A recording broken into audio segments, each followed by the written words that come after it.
consistency of going to the gym, consistency of making social plans, consistency of learning a new hobby. Keeping your word.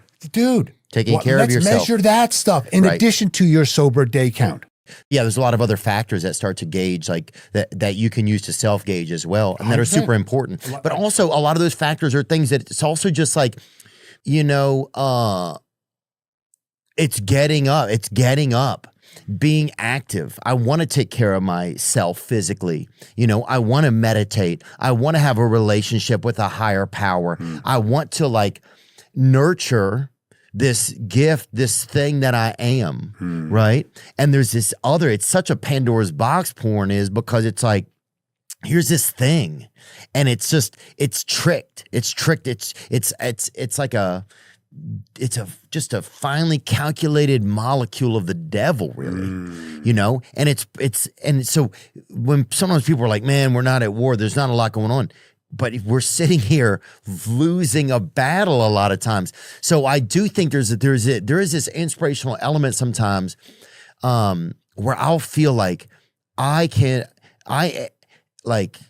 I want a war, there's one every single day for me against the dark arts, against the things that want to drag me down, you know, against the things that are literally or finessed to take away the essence of me, right?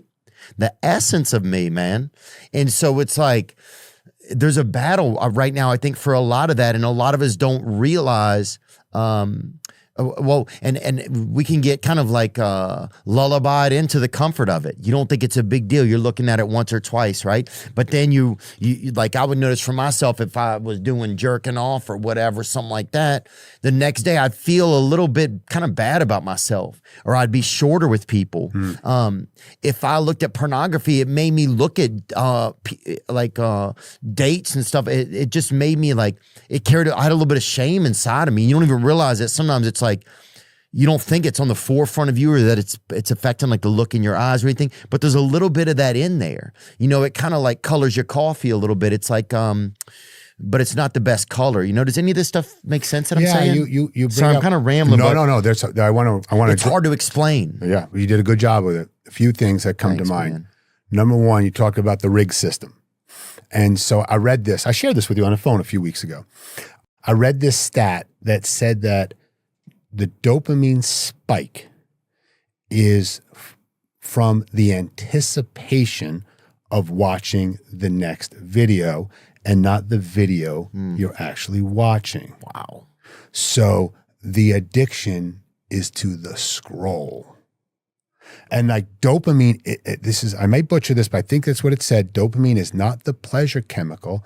It's the motivation chemical. It's the chemical of pursuit. What's next?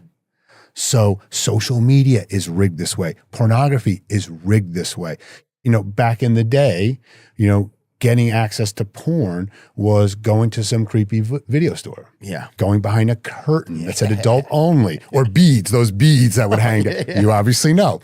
And all of a sudden to get this VHS in a brown paper bag, put it underneath your arm and do the walk of shame home. Yeah. Right? But you go watch that VHS, you know, for 15 minutes, do whatever and go about your day. That's not what modern day porn abuse looks like. It's infinite novelty, where you're constantly scrolling for sexual imagery, hours at a time. This is a whole new beast. Yeah, it says it right here. Industry analytics and search engine studies estimate that pornographic content accounts for roughly 20% of all internet searches on mobile devices. That's astronomical. This is notably higher than desktop search rates, which generally clock in around 13%.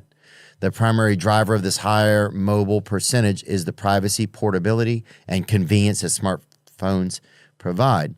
Because of this, studies from major adult entertainment networks indicate the vast majority of adult content is accessed via a cell phone. Yeah, I read the other day that Pornhub, which is banned here in Tennessee. I do want to say that. Is that right? You have to have an ID to access it. That's correct. And that's how that thing that they have, I think it's the Tennessee Minors Act. Is that what it is?